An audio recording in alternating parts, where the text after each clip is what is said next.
చిరంజీవి గారు, యా మీ దృష్టిలో అమ్మ అంటే ఏంటండి? చాలా రోజులైంది మూర్తి. ఎవరో క్వశ్చన్స్ అడుగుతారు కానీ యాక్చువల్గా ఇలా అమ్మ గురించి నాన్న గురించి అడగడం కాకుండా ఎప్పుడు చూసిన సినిమాలు ఏమిటి, మీరేమిటి, తమ్ముడు గురించి ఇలాంటివి అవుతుంటాయి. చరణ్ గురించి మొట్టమొదటిసారి అమ్మ గురించి నాకు కూడా పంచుకోవాలని ఉంది. చాలా రోజులైంది. అమ్మ ఏం చెప్పను నేను. ఈ రోజున మేము ఇలా ఉన్నామంటే కారణం మా అమ్మ దయ. ఆవిడ బిడ్డలుగా మేము పుట్టి పబ్లిక్ అంతా ఒక త్రిమూర్తులుగా కొలుస్తున్నారంటే, ఈ రోజున ఇంత స్థాయికి ఎదిగాను అంటే, ఒక చిరంజీవిగా నేను మీ ముందు ఇంత గొప్ప పేరు తెచ్చుకున్నాను అంటే కారణం మా అమ్మ.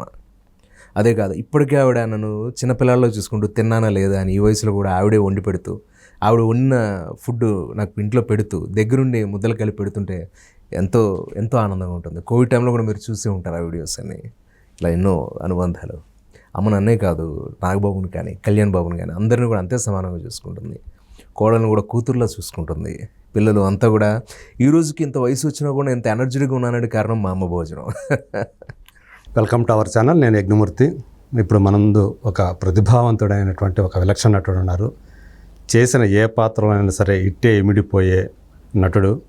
సో చిరంజీవి గారి చేత ప్రశంసలు పొందినటువంటి నటుడు. సో ఎవరైనా అంటే చిరంజీవిని సైతం మెప్పించి, అంటే ఆయన చేసిన పాత్రల్ని ఆయన ముందే ప్రదర్శించి ఆయన చేత శభాష్ అనిపించినటువంటి నటుడు అనమాట. సో అతను జోష్ రవిగా పేరు పొందినటువంటి రవి. సో అతని కెరీర్ ఎలా సాగుతూ వచ్చింది, అతని కథ ఏంటి, అలాగే ఇటీవలి ఆంధ్రప్రదేశ్ ఎన్నికలకు సంబంధించి సో ఆ రిజల్ట్ మీద, అంటే ఒక పవన్ కళ్యాణ్ గారి గురించి కానివ్వండి, అలాగే చంద్రబాబు నాయుడు గురించి కానీ ఆయన ఏమనుకుంటున్నారు, ఆ విషయాలు ఆయనతోనే మాట్లాడి తెలుసుకుందాం. నమస్తే రవి. అన్నయ్య నమస్తే. సంతోషం, వెరీ హ్యాపీ. సో ఇలా మనం ఫస్ట్ టైము కెమెరా ముందు ఎలా కలుసుకోవటం, మీ నుంచి కాల్ రావడం అనేది నిజంగా నేను కూడా రియల్లీ నేను ఒక మిట్ ఎదిగానని మీ కాల్ వల్ల నాకు అర్థమైంది. Thank you so much. So ఎలా ఉన్నారు, అసలు ఎలా ఉంది కెరీర్? ఆల్వేస్ వర్క్ బిజీ, అంటే కొంచెం అప్పుడప్పుడు ఇబ్బంది పడుతుంటాం కానీ చాలా సర్వసాధారణం కదా. ఇప్పుడు మోర్ బిజీ అయ్యాను, ఏంటో తెలీదు. ఒకేసారి ఒక 5-6 సినిమాలు వచ్చి పడిపోవడం. ఓకే, అవునా? చాలా బిజీ ఉన్నా. సరే, వాటి గురించి మాట్లాడుకునే ముందు ఫస్ట్ మనం అంటే ఇప్పుడు ఏదైతే కరెంటు టాపిక్ ఉందో ఏపీ ఎలక్షన్స్ అనేవి, అంటే ఏపీలో ఇప్పటివరకు ఏదైతే ఆంధ్రప్రదేశ్ రాష్ట్రం అనేది ఏర్పాటైందో అప్పటి నుంచి చూసుకుంటే ఎలాంటి రిజల్ట్ అనేది ఇప్పుడు దాకా కనిపించాలి. ఎందుకంటే ఒక అధికార పక్షం అనేది 2వ స్థానానికి కూడా 3వ స్థానానికి పడిపోవటం అనేది ఇది ఫస్ట్ టైం జరిగింది అలా. అవునండి. ఎందుకంటే 175 సీట్లో పోటీ చేసినటువంటి వైసీపీ 11 సీట్లే గెలవటం, 21 సీట్లలో పోటీ చేసినటువంటి జనసేన, పవన్ కళ్యాణ్ జనసేన 21 సీట్లు గెలుచుకోవటం, అలాగే 144 సీట్లలో పోటీ చేసినటువంటి తెలుగుదేశం 136 సీట్లు గెలుచుకోవటం, అట్లా బీజేపీ 8 సీట్లు. ఇదంతా కూడా అసలు నిజంగా ఒక రకంగా చెప్పాలి చాలామంది నమ్మశక్యం కాని విధంగా అనిపిస్తుంది. ఇవన్నీ చూసుకుంటే సో మీకు ఏమనిపిస్తుంది? అంటే మీకు చిరంజీవి గారి అన్న, ఆయన ఫ్యామిలీ అన్న అభ్యాసం నాకు తెలిసి అభిమానం ఉందనుకుంటాను నేను. సో మీకు ఈ రిజల్ట్ చూసినప్పుడు ఏమనిపించింది మీకు? అన్న ఒక మాట, అసలు సందేహం లేదండి. నేను ఏం చెప్తానంటే, ముఖ్యంగా రాజకీయాల విషయంలో టు బీ హానెస్ట్, నాకు 5వ తరగతి కుర్రాడిని తీసుకెళ్ళి ఇంటర్మీడియట్లోనో లేకపోతే పీజీ ఎక్కడో పడేస్తే ఎలా ఉంటుందో కాలేజీలో, అలా నాకు కూడా పాలిటిక్స్ జీరో, తెలీదు. శాసనసభ ఏంటి, రాజ్యసభ ఏంటి, ఎంపీ ఎమ్మెల్యేలా గొడవ ఏంటి, నాకేం తెలియదండి. తెలియనప్పుడు మనం మాట్లాడకూడదు ఒకటి. కాకపోతే ఇప్పుడు తెలుస్తున్నవి, మనం మరీ దారుణంగా మన మీద పడుతున్న రోజువారీ ఇబ్బందులు, మన పెరుగుతున్న ధరలు, కరెంటు బిల్లులు, పెట్రోల్ రేట్లు, రోడ్లు, వాతావరణం అన్నీ చూసుకుంటూ ఉన్నప్పుడు ఏంటి సమస్య అన్నప్పుడు, అరే నీ ఊరి ఎమ్మెల్యే ఏంటి, నీ ప్రెసిడెంట్ ఏంటి, సమాజం ఏంటి, అరే మనకి తెలుసుకోవాలి, ఇది మన బాధ్యత కదా. రాజకీయం మనకు తెలియదు అన్నం పర్ఫెక్ట్ కాదు కదా అని ఈ మధ్య కొంచెం నేర్చుకుంటున్నాను. అంటే మనకు రాజకీయాలతో నేరుగా ప్రమేయం లేకపోయినా రాజకీయాలే మనం ప్రభావితం చేసేది. ఆ రాజకీయాలు లేకుండా మన ఉండదు. దట్టు మన ఫీల్డ్ ఏదైతే ఉందో సినిమా ఫీల్డ్ అనేది, సినిమా ఫీల్డ్కి సంబంధించినటువంటి దాని మీద ప్రభావం చూపించే విషయాలు, టికెట్ల ఇష్యూలు కానివ్వండి, థియేటర్ల ఇష్యూ కానివ్వండి, లేదా మన విత్ ఇన్ ద ఇండస్ట్రీలో సో ఏవైతే ఇవి కూడా ట్యాక్సుల రూపంలో కానివ్వండి, ఇవన్నీ కూడా మనకు నేరుగా దాని సంబంధం ఉంటుంది అది. సో ఇవన్నీ ఇంకా అనివార్యంగా మనం తెలుసుకోక తప్పదు. ఆ విధంగా నేను ఆలోచించి తెలుసుకున్న వాటిలో ఇప్పుడు చూసి ఓహో ఇదా పరిస్థితి ఇది కదా అని ఈ కోవిడ్ ముందు ఒక 5-6 సంవత్సరాల నుంచి నేను కూడా కొంచెం బుర్ర పెంచుకున్నాను వీటి మీద.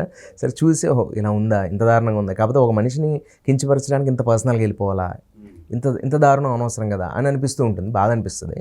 సరే ఇవన్నీ పక్కన పెడితే జనాలకి ఎవరు కావాలో వాళ్ళకి తెలుసు, వాళ్ళలో మార్పు వచ్చింది అనడానికి వాళ్ళే కదా నా తార్కాణం. ఇప్పుడు వచ్చిన రిజల్ట్సే. మనం మాట్లాడడానికి ఏముందండి, మనకు ఒకళ్ళు నచ్చారు, మనకు ఒకళ్ళు నచ్చలేదు, ఇవి కూడా పక్కన పెడదామండి. పబ్లిక్కే కదా శిరోధార్యం. వాళ్ళు ఈ రోజున ఇచ్చిన ఇంత గొప్ప కితాబు, ఇంత గొప్ప మెజారిటీ అంటే వాళ్ళని కోరుకున్నారు, అది జరిగిందంతే. ఒకప్పుడు అటు కోరుకున్నారు, అది జరిగింది. ఇప్పుడు మార్పు కోరుకున్నారు. ఎవరు బాగుంటే అది రేపు ఏం జరుగుతుందనేది మనకు తెలియదు. కాబట్టి ఇప్పుడు వచ్చిన అవకాశాన్ని సద్వినియోగపరుచుకుని నాకు ఒకటే కోరికన్నా, చూస్తుంటాం కదా కొడవలతో దాడులు, కత్తులతో పొడి చేసుకోవడాలు, వాళ్ళు అంటే ఒకప్పుడు తమిళనాడులో చూసాం. అప్పుడు ఇది పేర్లు చెప్పచ్చో లేదో తెలియదు కానీ నేను కొంచెం ధైర్యం చేసి చెప్తాను. ఇప్పుడు జయలలిత గారు, కరుణానిధి గారు, వాళ్ళని ఎక్కితే వీళ్ళు ఎక్కితే వాళ్ళు, వాటి మీద తప్ప ప్రజల తాలూకా భవిష్యత్తు కానీ తమిళనాడు భవిష్యత్తు గురించి కానీ చాలా తక్కువ ఇబ్బంది అయింది అప్పట్లో. అంటే వాళ్ళు వ్యక్తిగతమైన ఒకరు కక్ష తీర్చుకోవడానికి ఎక్కువ ప్రయత్నం చేస్తారు. మాట్లాడడానికి నాకు అర్హత లేదు కానీ నిజంగా కూడా అప్పుడు అది విన్నది చూసింది కూడా మనం, అది మీకు తెలుసు, మీరు కాదనే విషయం కాదు అది. అలాగే ఇప్పుడు కూడా మనం ఆ ధోరణిలోకి వెళ్లకుండా గెలిచాం. మన కళ్యాణ్ గారు అంత బాగా మాట్లాడారంటే, ఒక గొప్ప నాయకుడు అనడానికి ఆయన అన్నమాట. మనం ఇప్పుడు నాకు వ్యక్తిగతంగా ఎవరి మీద నాకేం లేదు. ఆయన ఏదో జల్సాలో అప్పుడు చెప్పిన డైలాగ్ తగ్గట్టుగానే ఉంది అది. మనం యుద్ధంలో గెలవడం అంటే చంపడం కాదు, ఓడించడం అని. జస్ట్ అతను ఓడించాడు అంతే. అది ఓడించిన తర్వాత మళ్ళీ అటు చూడలే, పగలు ప్రతీకారాలు ఏం లేవు ఆయనకి. ఇప్పుడు నేనేం చేయాలి, అరే నా మీద ఇంత భరోసా పెట్టుకుని ఎంతమంది ఓట్లేశారా, అరే 20 మంది నేను 19 మంది గెలిపించాను అంటే 21 గెలిపించారంటే ఏంటది? Is a game changer, no doubt about that. దానికి జస్టిఫికేషన్ ఆయన. ఈ రోజున గవర్నమెంట్ నిలబడిందంటే కారణం ఆయన. ఈ గవర్నమెంట్ మీకు నేనన్నమాట కాదు కదా, ఇది ప్రపంచం అంటున్నమాట. అలాగే టీడీపీ ఇది కానీ చంద్రబాబు నాయుడు గారు ఆల్రెడీ విజనరీ, ఆయనకున్న విజనరీ కానీ ఆయనకున్న ముందు చూపు కానీ చాలా చాలా అంటే ఆయన కష్టపడే మనస్తత్వం కానీ అసలు నో డౌట్ అబౌట్. వయసుతో నిమిత్తం లేదు, వయసు లేకుండా ఆయన ఎండలో పడి తిరిగిన విధానం చూస్తే గట్టిగా ఒక 4 స్పీచ్లు ఇస్తే నేను నన్ను వెళ్ళిపోతాను నేను. అలాగే ఆయన వయసు ఏంటి, ఆయనకి ఎంత అంటే సేవ చేయాలి, ఇప్పటికీ ఏదో ఒక తపన. నేను ఎవరిని కూడా ఇది చేసుకోను. నాకు రాజకీయంగా నాకు వైఎస్ఆర్ గారు అంటే కూడా చాలా గౌరవం. వైఎస్ రాజశేఖర రెడ్డి గారు పెద్ద ఆయన, మహానుభావుడు, ఆయన కూడా నాకు చాలా గౌరవం. నాకు చంద్రబాబు నాయుడు గారు అన్న గౌరవం.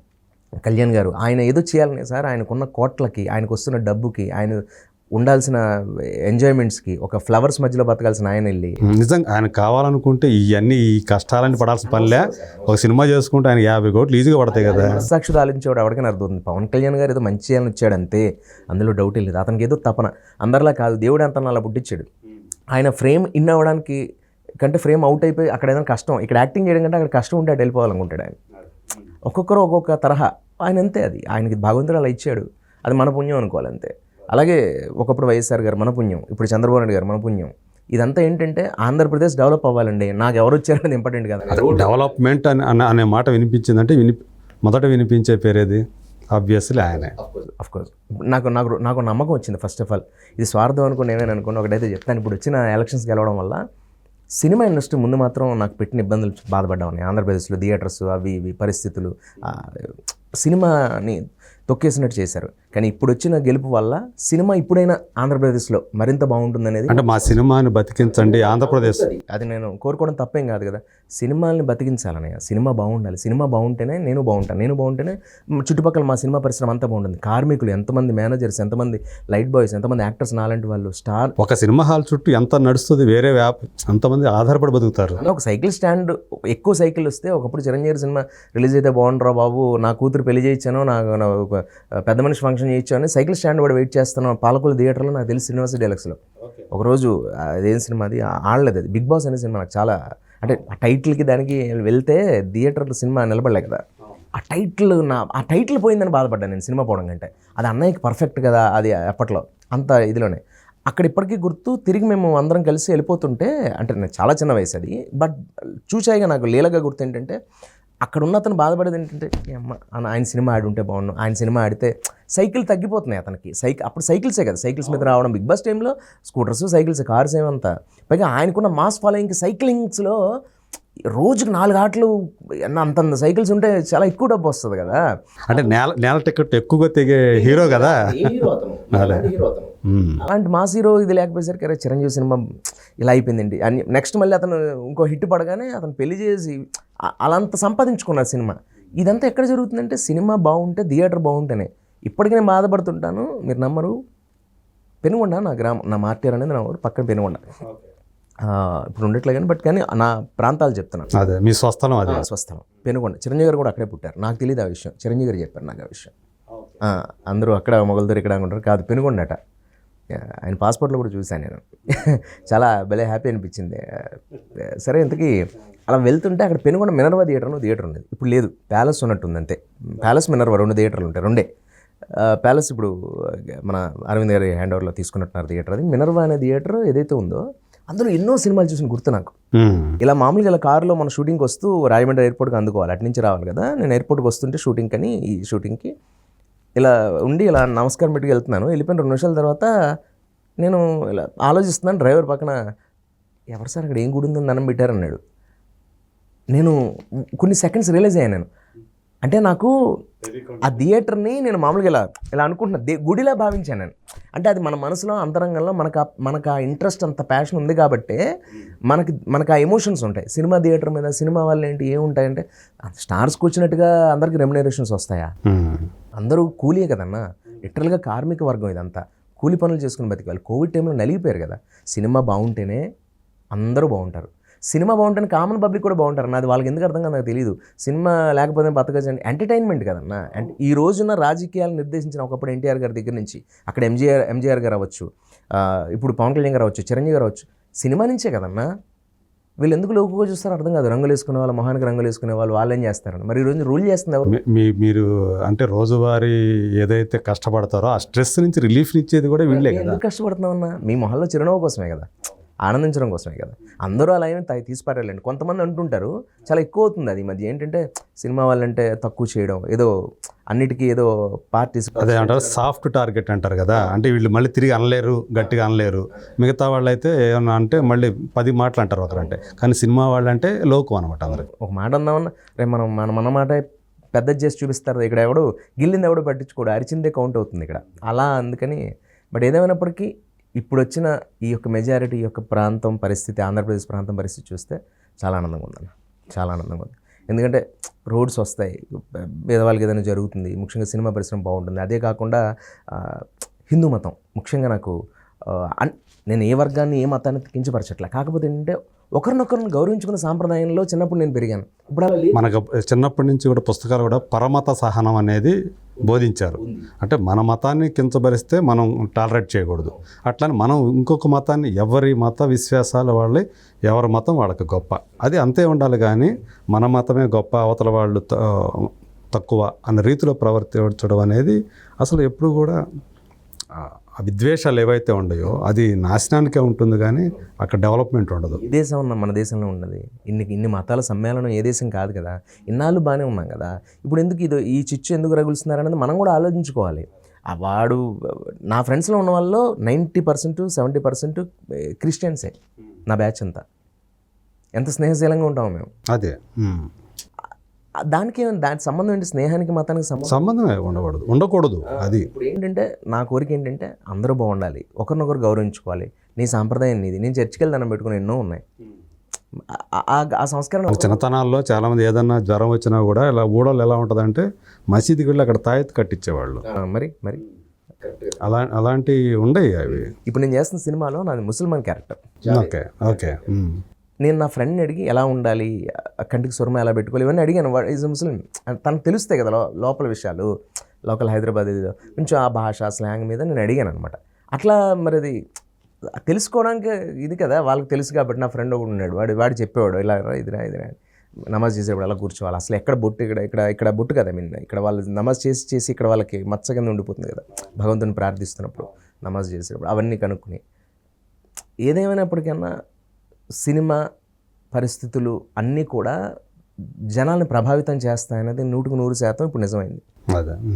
ఈ రోజున ఒక్కరోజు రాత్రే కదన్నా ఈ రోజున మొత్తం మారింది. ఆ రోజు రాత్రి ఆయనంత హర్ట్ అవ్వకపోయి ఉంటే కళ్యాణ్ గారు, ఆ రాత్రి ఆ ప్రయాణం ఇప్పుడు మన అందరి ప్రయాణాలని మార్చింది. మిగిలిన వాళ్ళని వేరే ప్రయాణంలోకి తీసుకెళ్ళింది. మనం మనం ఏం మాట్లాడినా మన నోరే అండి. కరెక్టే.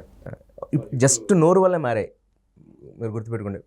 అదే అంటే ఒకరి బాధ ఒకటి ఎలాంటి దానికి దారి తీస్తుంది, ఒక సంకల్పానికి దారి తీసింది అది ఆ రోజు. వెంకయ్యనాయుడు గారు గొప్ప మాట అంటున్నారు. నాకు చెప్పాను కదండి, రాజకీయాలు తెలియకపోయినా ఎవరన్నా గొప్పగా మాట్లాడితే తెలుసుకోవడానికి రాజకీయం ఉంది. చాగంటి గారైనా, గరికపాటి గారైనా, వెంకయ్యనాయుడు గారైనా, ఎవరైనా, చిరంజీవి గారైనా, లేకపోతే రాజకీయంగా జగన్మోహన్ రెడ్డి గారైనా, ఎవరైనా. ముఖ్యంగా వెంకయ్యనాయుడు గారు ఒకరోజు చెప్పింది ఏంటంటే, ఆయన బాధపడ్డారు కన్నీళ్ళు పెట్టుకుని.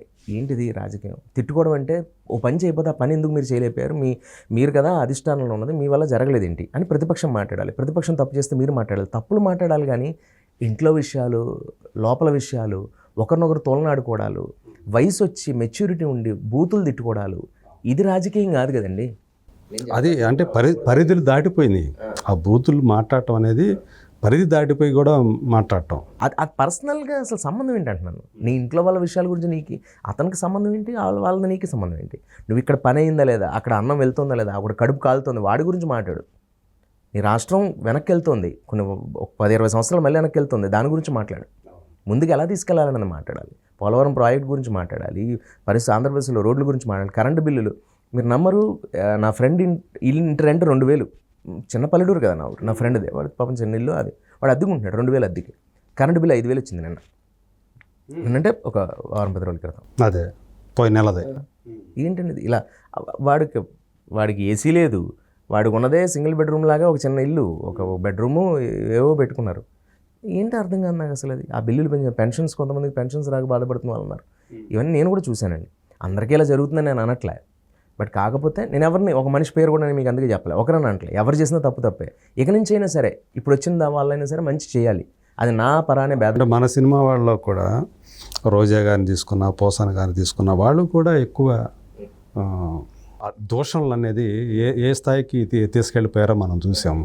తప్పేనన్నా ఎవరు చేసినా, పెద్దవాళ్ళు వాళ్ళంతా వయసులో మాట్లాడచ్చు తెలియదు కానీ, బట్ నోరు జారి మాట్లాడడం చాలా తప్పు. అది కూడా చిరంజీవి, పవన్ కళ్యాణ్ గారి గురించి మాట్లాడటం. సార్, చిరంజీవి గారి ఇంటికి వెళ్ళి ఆయన ఆసరా పొంది, ఆయన నీడలో ఉంటూ, ఆయన ఆశీర్వాదాలు తీసుకుంటూ, అవసరానికి ఆయన దగ్గరికి వెళ్ళి మళ్ళీ వెనక్కి రాగానే గోతులు తవ్వడం అనేటటువంటిది కుసంస్కారం, అది చాలా తప్పు.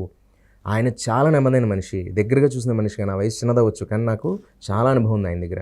ఆయన ఎంతమందికి అన్నం పెట్టాడో, ఎంతమందికి ఎన్ని వందలు వేలు ఇచ్చారో, ఎన్ని లక్షలు ఇచ్చారో నాకు తెలుసు. గుండు హనుమంతరావు గారు ఆయనతో పనిచేసిన సినిమాలు వేలతో లెక్క పెట్టచ్చండి. ఏంటి అల్లరి సుభాషిణి గారు, ఆవిడ పరిస్థితి ఏంటి, ఆవిడకి ఎలా చేశారు ఆవిడ? ఆ చిరంజీవి గారు అమ్మాయి గారిని పంపించి మరీ డబ్బులు ఇప్పించి ఆయన దగ్గరుండి. ఇంకెలా పొట్టి వీరయ్య గారు ఆయనతో పని చేశారా, పని చేయలేదని.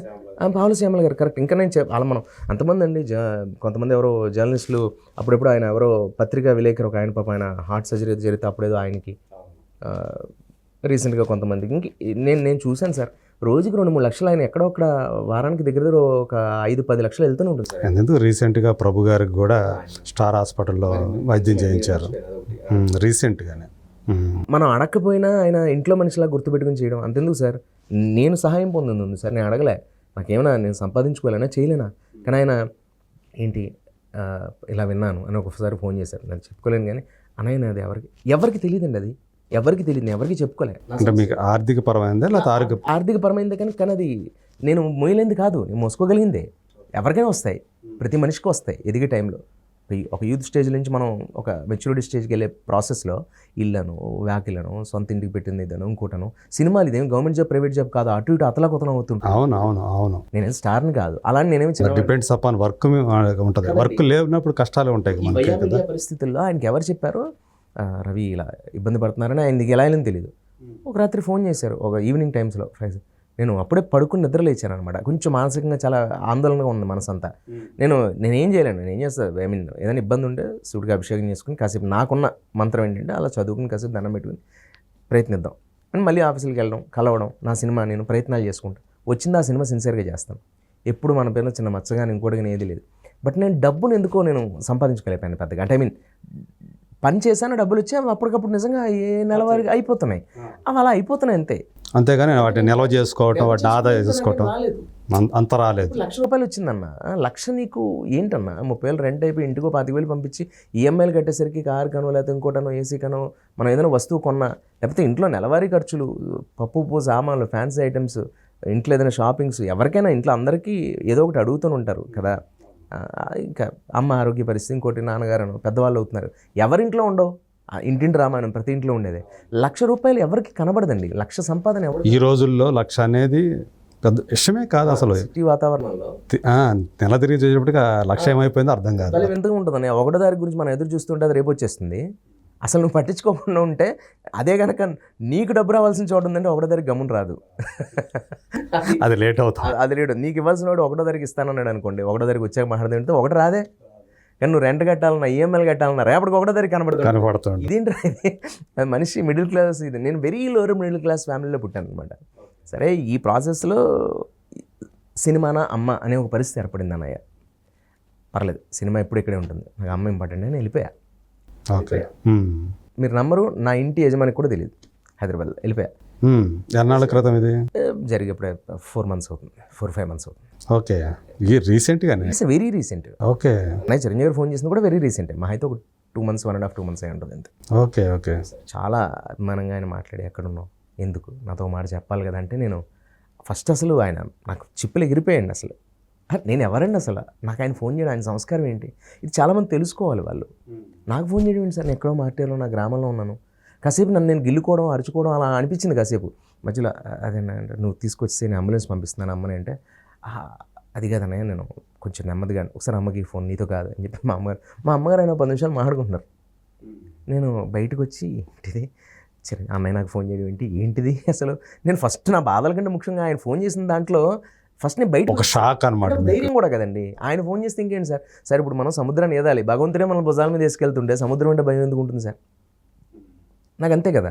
సినిమాలో ఏదాలి నేను, సినిమా రాజే ఆయన. కానీ నేను ఏ రోజు ఇప్పటివరకు నేను చిరంజీవి గారితో స్క్రీన్ మీద, సిల్వర్ స్క్రీన్ మీద పనిచేయలేదు. మీరు అబ్జర్వ్ చేసి ఎప్పుడు కూడా కలిసి మాట్లాడేది, ఆయన బ్లెస్సింగ్స్ తీసుకొచ్చేస్తాను కాళ్ళకి దండం పెట్టి, కానీ ఎప్పుడు నేను ఆయన్ని అవకాశం అడగలేదు. అంత డిగ్నిటీతోనే ఉంటాను నేను. ఇప్పుడు కొంతమంది లాగా నేను అలా లేకిగా చేయను. నేను ఎప్పుడు కూడా ఆయన నాకున్న పరిచయాన్ని చాలా సంస్కారంగానే నేను ఉన్నాను. మేబీ అందుకేనేమో ఆయన అంత ప్రేమగా ఫోన్ చేశారు. మా అమ్మగారితో మాట్లాడి, మీరు వచ్చేయండి నేను చూసుకుంటానంటే అమ్మ చెప్పింది, వద్దు బాబు, నిజంగా చాలా థ్యాంక్స్ మీరు చెప్పింది దానికి, మీ మాట కాదని అంటలేదు, కానీ చాలా సంతోషంగా ఉంది, మీ కాల్ వల్ల ఫస్ట్ నాకు ఎనర్జీ వచ్చింది. వాడు సంపాదిస్తున్నాడు, సినిమాలు చేసుకుంటున్నాడు, మీ ఇన్స్పిరేషన్తో వాడు చాలా బాగున్నాడు, కొన్నాళ్ళు టైం ఇవ్వండి, ఇంకా నేను వాడి వల్ల ఏదైనా కాని పక్షంలో మరీ ఎక్కువ అవుతుంది అన్నప్పుడు మీ ఇంటి తలుపు తడతాడు వాడు అని చెప్పి నేను కూడా అదే అన్న, నేను ఇంటి కాలింగ్ బెల్ కొట్టాలంటే ఇంకా నా వల్ల కాదు బాబాయ్ అన్నప్పుడు ఎప్పుడైనా మీ ఇంటి కాలింగ్ బెల్ కొడతాను, అంతవరకు వద్దనయ్య. ఆయన నవ్వుతూ ఆయన, సరేరా కానీ నేను ఉన్నాను, ఒకటి గుర్తుపెట్టుకో, ఎప్పుడు అవసరమైనా నేనే అని చెప్పి అన్నారు. అలా అయినా కూడా ఆయన డబ్బు పంపించారు. అన్నది తర్వాత కూడా అంటే మీరు తీసుకోకపోయినా దాన్ని మీరు హుందాగా మీరు దాన్ని ఇచ్చేసుకున్నా కానీ తను మాత్రం ఆగలేకపోయారు దాన్ని.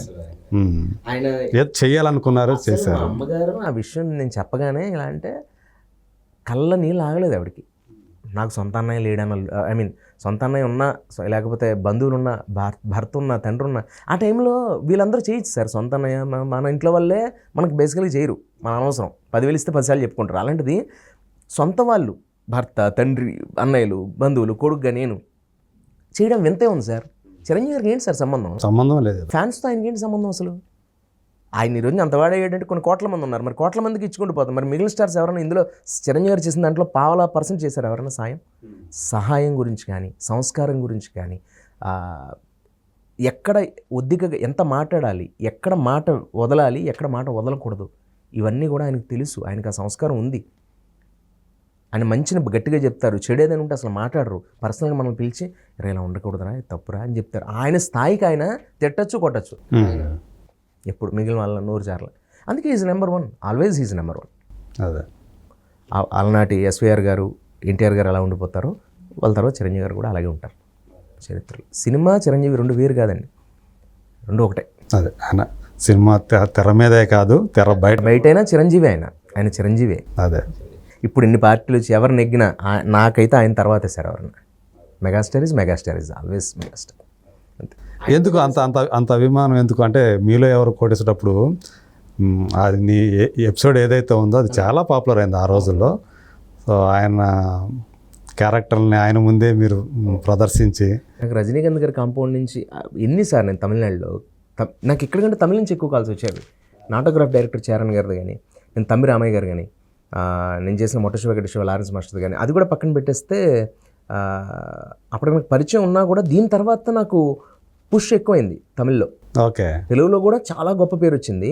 కానీ అప్పట్లో ఏమైపోయిందంటే ఈ పునాదరాలు ప్రాణం గరుద నేను చేసిన ఈ జగదేగురుడు రిచంట్ అబ్బాయి ఆపద్ బాంధవుడు ఈ ఠాగూర్లు క్యారెక్టర్లు చేశారు కదా, అవి యూట్యూబ్లో పెట్టడానికి లేదు. ఎందుకంటే ఒక్కొక్కరికి ఒక్కొక్క రైట్స్ ఉండేసరికి అందులో ఆ డైలాగ్ వస్తున్నప్పుడు అలా స్ట్రైక్ పడిపోయేది. దానివల్ల నా టాలెంట్ స్క్రీన్ మీద ఎవడైతే చూసారో ఆ రోజు టెలికాస్ట్ అయినప్పుడు చూసిందే. అవును, అది నా ప్రాబ్లం.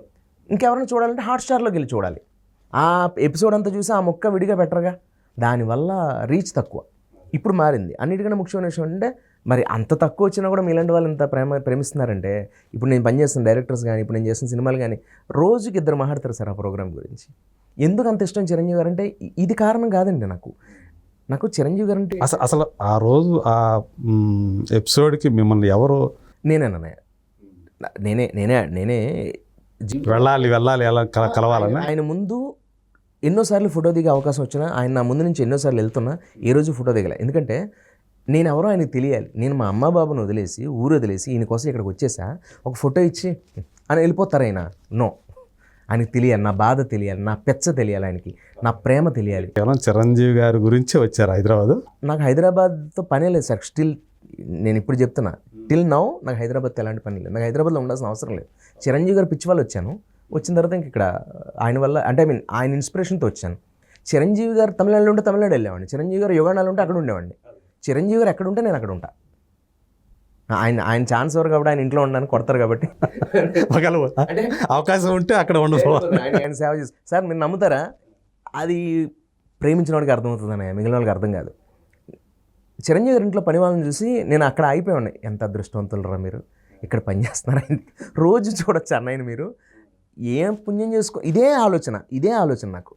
అంటే ఆ పిచ్చి చిరంజీవి గారి మీద ఎందుకు వచ్చింది అనేది తెలియదు మీకు? ఎలా అన్నయ్య, ఇప్పుడు పవన్ కళ్యాణ్ గారు అంటే ఎందుకు అలా అంటే కొంతమంది కాదు, చిరంజీవి గారు అంటే ఏంటి, రజనీకాంత్ అంటే కొంతమందిని అలా అంతే.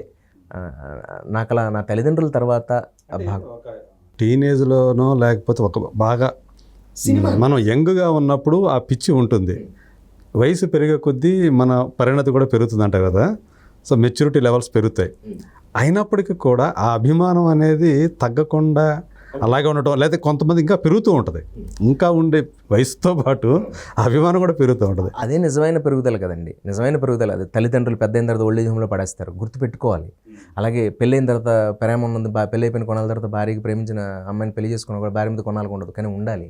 అలాగే ప్రేమించిన హీరో చచ్చేంత వరకు వాడని కట్టె కాలేంత వరకు చిరంజీవినే చచ్చిపోతానండి. ఇదే ప్రేమ, ఇది నిజమైన ప్రేమ. వీడి స్ట్రైట్ ఫార్వర్డ్ పర్సన్స్, వీళ్ళు నిజమైన ప్రేమికులు అనమాట. నేను ఆ జాతికి చెందినవాడిని. నేను ఒక మనిషిని ప్రేమించానంటే నా ప్రాణం పోయినా వాడిని ప్రాణంగా ప్రేమిస్తాను. నాకు గుండెల నుంచి చెదిరిపోరు వాళ్ళు. సో ఇలాంటి ఫ్యాన్స్ ఉండటం వల్ల ఆయన ఆ స్థాయికి వెళ్ళారు అనుకో.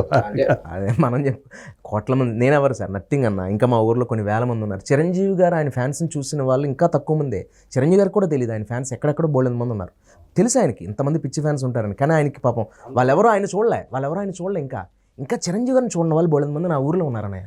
ఉంటారు. అవును, అవకాశం రాని వాళ్ళు. మొన్న వాల్తెరవరే పోస్టర్, ఒక రైతు సైకిల్ స్టాండ్ వేసి చెప్పులు ఇప్పి దొంగచాటుగా ఇలా తిరిగి చూస్తున్నాడు. ఆ వీడియో చాలా ఫేమస్. చిరంజీవి గారు కూడా పంపాను నేను.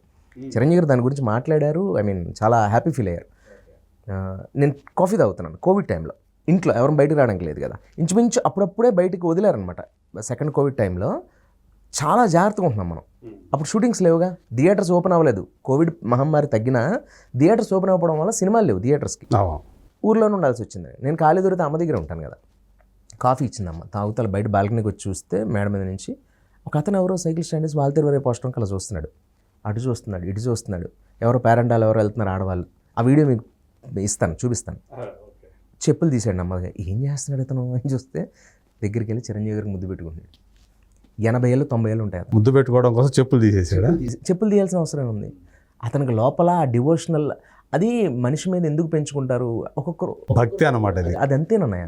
దానికి మనం అర్థం చెప్పలేం. ఒకరికి వైఎస్ఆర్ పూనకం వస్తుంది, ఒకరికి పవన్ కళ్యాణ్ అంటే పూనకం వస్తుంది, ఒకరు చిరంజీవి గారు అంటే పూనకం వస్తుంది. అంతే.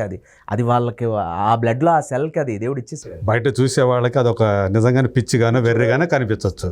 అమ్మ నాన్న పూజించండి అంటే ఇప్పుడు పిచ్చోళ్ళారా, అమ్మ నాన్నని పూజించాకే మేము పూజిస్తున్నాం, మీరు ఎవరిని పూజించరంట. నేను అలా అనే వాళ్ళని అన్న మన పనిని మనల్ని ఇన్స్పైర్ చేసిన వాళ్ళని ప్రేమించడం తప్పేంటన్నా?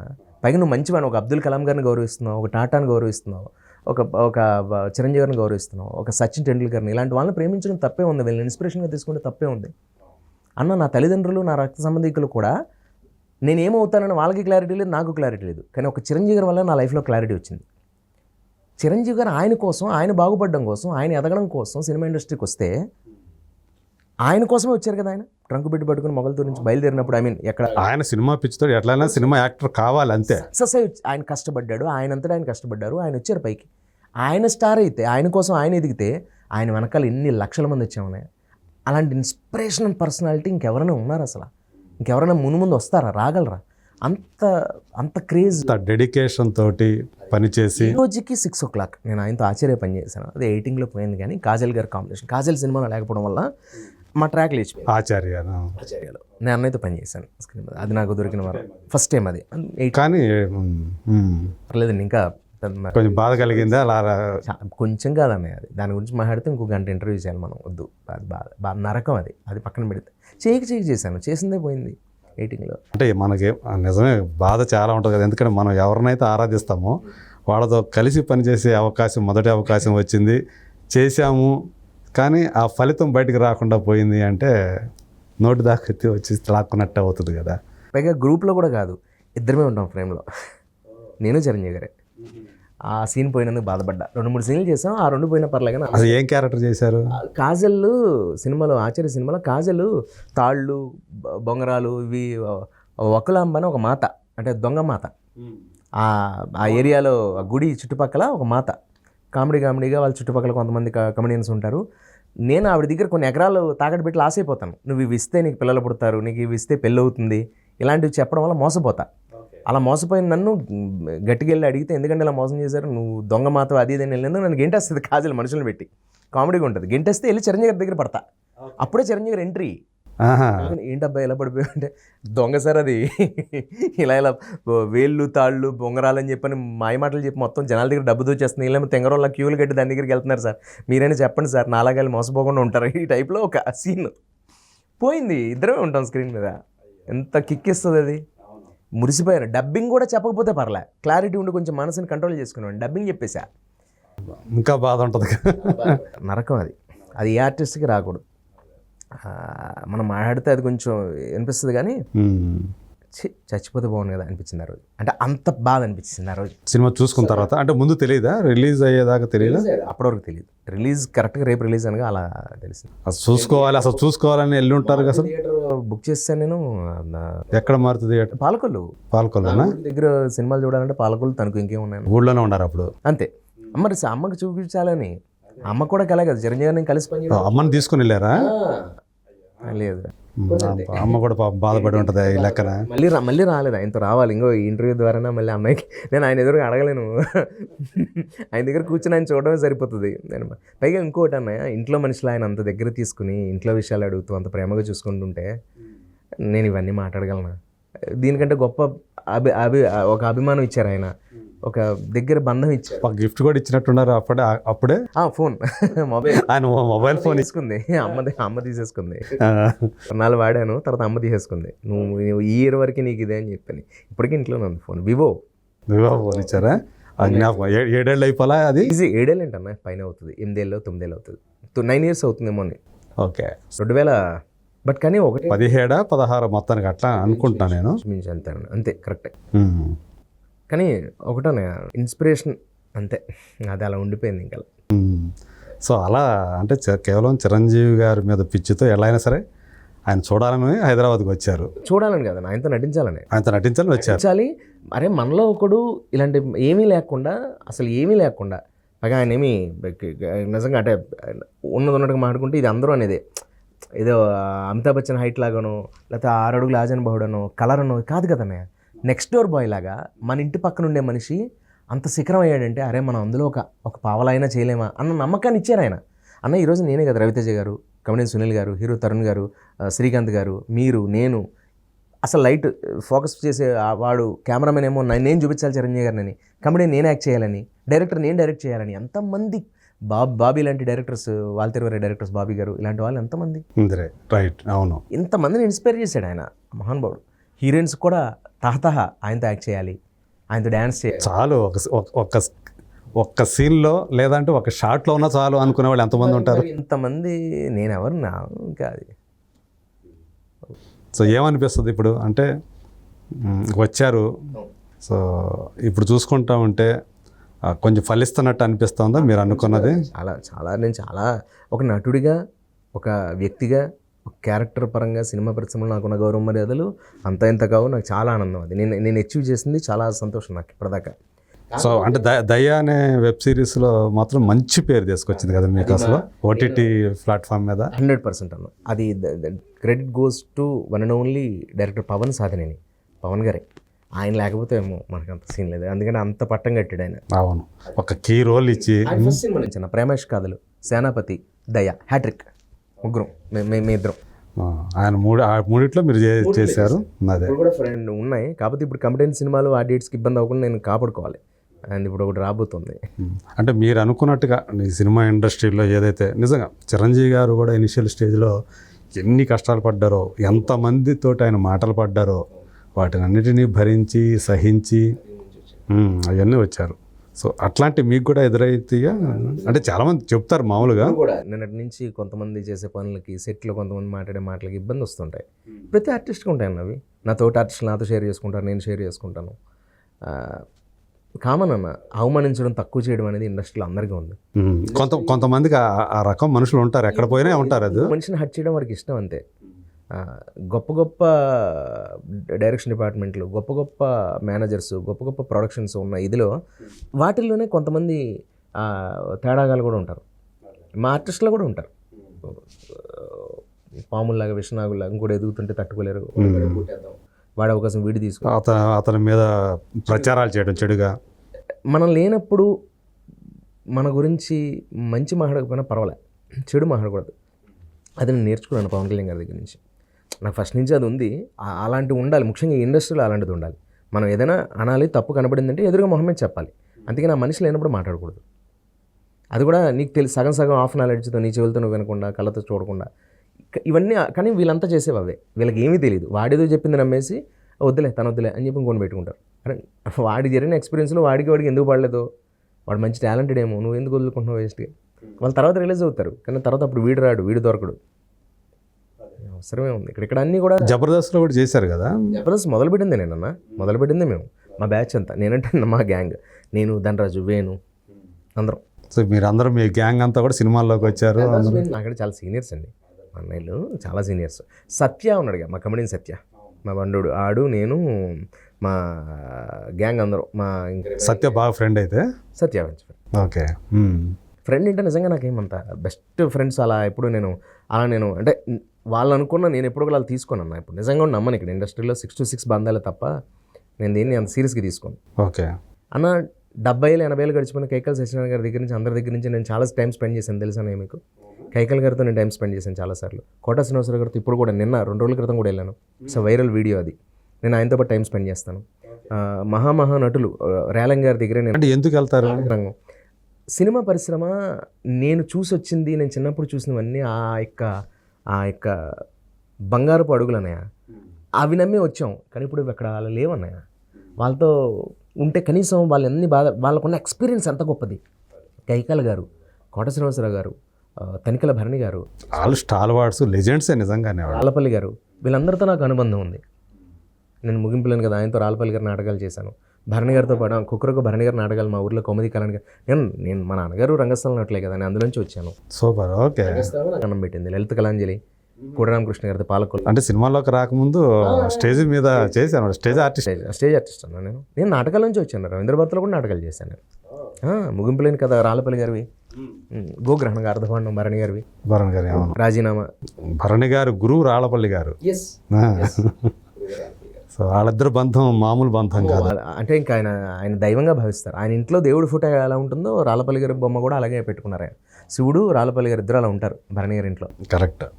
ఆయన పేరు చెప్పగానే లేచి నిలబడతారు. అలా బాలుగారు, కోదండపని గారి పేరు చెప్తే అలా అట్లా. నాకు బాలుగారితో అత్యంత అనుబంధం, ఎస్పి బాలసుబ్రహ్మణ్యం గారితో. నేను పేరుగా నటుండి తప్ప నా వ్యవహారాలని వేరన్నా. నా ప్రాణం చనిపోకముందు వేటు వస్తుంది. మీరు చెప్తుందంటే వింటూ ఉంటే, అంటే వాళ్ళ మహామహుల్ని వాళ్ళ గౌరవిస్తే మనకు నష్టమేం లేదు. ఇంకా మనం వాళ్ళ దగ్గర నుంచి నేర్చుకోవాల్సింది, తెలుసుకోవాల్సింది చాలా ఉంటుంది.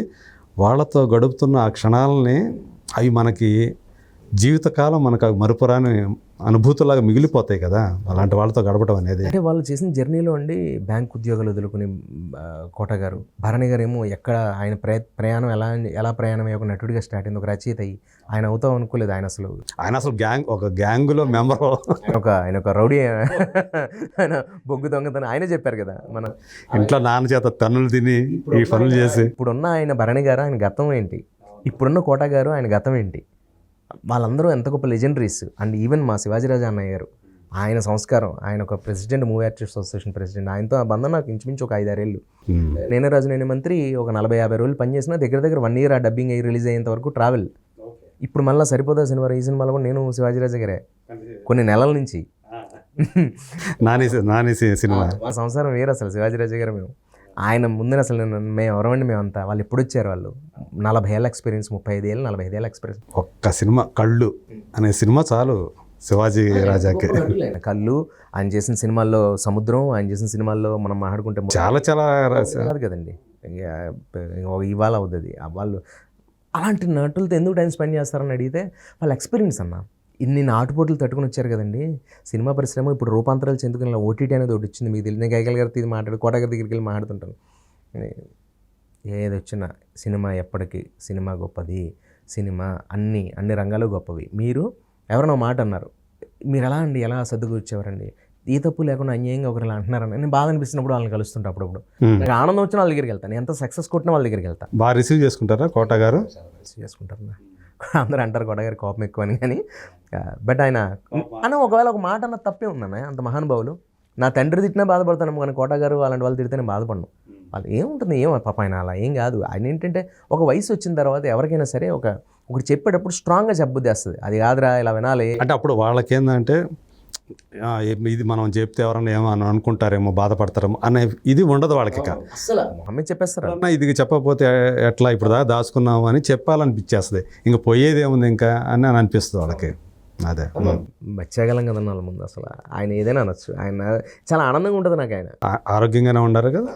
అదే అంటే ఈ మధ్య ఆయన ఆరోగ్యం గురించి అసలు ఇప్పుడు 2-3 సార్లు ఆయన చంపేశారు బతుకున్నా కానీ ఆయన రాయిలా ఉన్నారు, ఆరోగ్యంగా ఉన్నారు, నవ్వుతూ మాట్లాడారు, పంచలేశారు మా మీద. ఉన్నంతసేపు మేము మాట్లాడే అవకాశం వాళ్ళది, ఆయనే మాట్లాడారు. కొన్ని ప్రశ్నలు అడిగితే ఆయన చాలా చాలా గమ్మత్తుగా చెప్పారు ఆన్సర్, చాలా భలే ఆనందంగా అనిపించింది. ఒకప్పుడు సినిమా సినిమాల ప్రభావం జనాల మీద ఉండేది, ఇప్పుడు జనాల ప్రభావం సినిమా మీద ఉంటుందన్నాడు ఆయన. ఓకే, ఒక మాట చూడండి, అది ఎంత వాస్తవం అనేది ఆలోచించండి అన్నయ్య. ఈ రోజున మనం ఒక్కసారి అలా రీల్స్ తీస్తుంటే, యూట్యూబ్ చూస్తుంటే జనాలు ఏం కోరుకుంటున్నారు అది మనం చేస్తున్నాం, కానీ మనం ఏం తీస్తున్నామో జనాలు చూడలే, జనాలు చెప్పేస్తున్నారు. పైగా సినిమా రోడ్డు మీదకి వచ్చేసింది కదా, గ్రీన్ మ్యాట్లు, వాటి తాలూకా కట్స్ పేస్ట్ ఎక్కడ అంతా తెలిసిపోతుంది జనాలకి. దీన్ని ఎలా తీసారో చెప్పరుతారు, కానీ విద్వత్ ఉండి తెలిస్తే అది పర్వాలేదు. అది ఎటో వేరే రాకపోకలు తీసుకుంటుంది, సినిమా చిన్నదైపోతుంది. అవును, అంటే సోషల్ మీడియా అనేది వచ్చిన తర్వాత, ముఖ్యంగా డిజిటల్ సోషల్ మీడియా, దాని ప్రభావం చాలా ఉంటుంది. ఇప్పుడు ఉపయోగించుకున్న దాన్ని బట్టే కదండి, అలా లేవు. కానీ ఈ హ్యాకింగ్స్, ఈ అకౌంట్స్, వీళ్ళు చిన్నపిల్లలు మామూలుగా ఒకసారి అలా తీస్తుంటే అకౌంట్స్ చెప్పకూడదు తెలియదు, కానీ మన ఆ కంటెంట్, అది ఆ ఏజ్కి కనెక్ట్ కాని కంటెంట్, దానివల్ల వాడికి అది తెలియకపోవడం వల్ల కూడా ఇదేంటో తెలుసుకోవాలి, ఆ పదం ఏంటో అదేంటో తెలియదు అని చెప్పని అడగాలి అనే ధోరణిలోకి వెళ్ళిపోయేలా స్ట్రైట్ అయిపోయిందన్న. మరి దారుణంగా స్ట్రైట్ అయిపోయింది అది. ఆ వయసుకి పిల్లలకి ఫోను అనేది మరి అది ఎంత దూరం ఇవ్వకూడదని మన ఇవ్వకూడదంటే అది తిడతారు. ఆడవాళ్ళు బట్టలు ఎలా వేసుకోవాలంటే తిడతారు. అదే ఇదివరకు ఏంటంటే బుక్స్ పట్టుకునేవాళ్ళు పిల్లలు, చదువుకునే పిల్లలు ఈరోజు ఫోన్లు పట్టుకుంటున్నారు. పుస్తకం అనేది పక్కన పడిపోయింది. నా శ్మశానంలో క్రికెట్ ఆడుకుంటూ, కాలువలో ఈతలు కొడుతూ, దుమ్ములో పొలాల్లో తిరుగుతూ, దొంగతనంగా జాంకాయలను మామిడికాయలు కోసుకుంటూ, కాలేజీ స్కూల్ ఎగ్గొట్టి సినిమాలకు వెళ్తూ, చదువుకునేటప్పుడు చదువుకుంటూ, కరెంటు పోతే పైకి వెళ్ళి పడుకుంటూ, ఫ్యాన్లు లేకపోయినా విసినకర్రలతో ఏం అద్భుతమైన ఒక చుక్కలు కనబడుతున్నాయి అన్న పైన అసలు ఆకాశంలో. అసలు ఎలాంటి క్లైమేట్. పిల్లలు అసలు ఎవరికైనా ఫిజికల్ గేమ్స్ అనేవి ఉన్నాయా? వెళ్ళిపోయి జిమ్లో ఏసీలో ఏం చేసుకుని కొట్టేసుకోవడం తప్ప అది మనం ఆడుకున్న మన చిన్నతనాల్లో మనం ఎన్ని గోల్డెన్ ఎరా, అది రకాల ఆటలు ఆడుకునేవాళ్ళం. గోళీల ఆటలను బచ్చాలాటనో అవును అవును వచ్చాను కరెక్ట్. ఆ థమ్స్అప్ మూతలతో రాయిచి కొట్టి అదే పని నాది. సిగరెట్ ప్యాకెట్లు పగలు కొట్టి క్రికెట్ ఆడడం, కొబ్బరి చెట్లకి సొద్దముక్కతో గీసుకుని, లేకపోతే బెల్లం కోడు ఎగ్జామ్ వస్తే యూనిట్ ఎగ్జామ్తో ఆ ప్యాడ్తోనే క్రికెట్ మొక్కజొన్న పోతే ఫాస్ట్గా తినేసి బాల్ని అదే చేసి ఆ అట్టతో ఆడడం, దీంతో ఎగ్జామ్ రాసిన అట్టతో. ఇలాంటి జీవితాలు అవన్నీ నిజంగానే అవన్నీ గోల్డెన్ డేస్ అని అనుకోవాలా. ఇప్పుడు మనం చూస్తుంటే బాధ కలుగుతుంటుంది, పిల్లల్ని చూస్తామంటే వాళ్ళు ఆడే ఆటలు ఇవన్నీ మనం అవును అవన్నీ మిస్ అయిపోతున్నారు. ఇదంతా కూడా మనంతా కూడా ఇక్కడ ఎక్కువైపోయిందన్న. ఇప్పుడు పుష్ అంతా ఇక్కడికి వెళ్ళిపోయింది, చేతులకి కాళ్ళకి ఏం లేదు. అంతా కూడా కాంపిటీషన్ అయిపోయింది, ప్రతిదీ కూడా కాంపిటీషనే. కెరీర్ ఈ కెరీర్లో పడి ఎడ్యుకేషన్ కంటే రెబలిజం, సెక్స్, తప్పుడు మాటలు, దూషించడం, మెచ్యూరిటీ లేకుండా పెద్దవాళ్ళని అవమానించడం, రోడ్ల మీద బైక్ మీద ర్యాష్గా త్రిబుల్స్తో వెళ్ళిపోతే అది ఒక స్టైల్ అనుకోవడం, అది ఇవన్నీ మనం చేసి వచ్చామన్నా. మనం అక్కడ ఫీట్లు చేయటం, అంతకంటే మనకంటే గొప్పగా ఏం పీకేందేం లేదు ఇల్లు. నేను ఇంతకంటే దారుణాలు చేసి వచ్చాను నేను కూడా. కాకపోతే ఒక ఆడవాళ్ళు కనబడితే నా ఎంజాయ్మెంట్ నేను చేసేవాడిని, ఎదుటి వాళ్ళని డిస్టర్బ్ చేసేవాడిని కాదు. ఎంజాయ్మెంట్ అంటే నువ్వు సుఖపడ్డం, ఎదుటి వాళ్ళకున్న కంఫర్ట్ని పాడు చేయడం అనేది ఎంజాయ్మెంట్లోకి రాదు కదా. అది లేకపోవడం అనేది ఇప్పుడున్న యూత్కి అది దరిద్రం. చాలా అంటే అవతల వాళ్ళని గౌరవించాలి, వాళ్ళకి ప్రైవసీ ఇవ్వాలి. మన ప్రైవసీ అనేది వాళ్ళకి ఇబ్బంది కలిగించకూడదు అనేది అది పోయింది. అదంతా పోయింది. లైఫ్ ఎంజాయ్ చేయాలి, సరదాగా ఉండాలి, ఆడుతూ పాడుతూ ఉండాలి, కానీ అది ఎదుటి వాళ్ళకి ఇబ్బంది అవ్వకూడదు కదా.